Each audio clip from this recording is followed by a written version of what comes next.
There I will come and meet you. నేను ఆ ఆలయము, ఆ గుడారములో వచ్చి మీతో కలుస్తాను.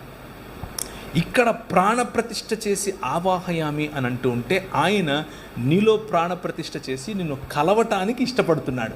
This is the difference between the ways of God and the ways of men.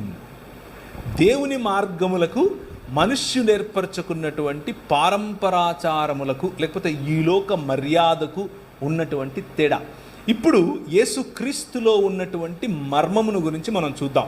ఇంతకు ఏం జరిగింది అనంటే, ఈ మందిరము, ఈ భూమి ఆకాశములు అనేటటువంటి దేవుని భవనము, ఆ భూమి ఆకాశములు అనేటటువంటి దేవుని భవనములో విరాజమానుడైనటువంటి దేవుడు ఆయన, నువ్వు నా ప్రతినిధివి, నువ్వు నా ప్రతిమవు, నువ్వు నా మూర్తివి, నువ్వు నా ప్రతిబింబానివి, వెళ్ళు రూల్ చెయ్యి అనంటే, మనము ఆయనను కాదన్నాం కాబట్టి దాసోహం అని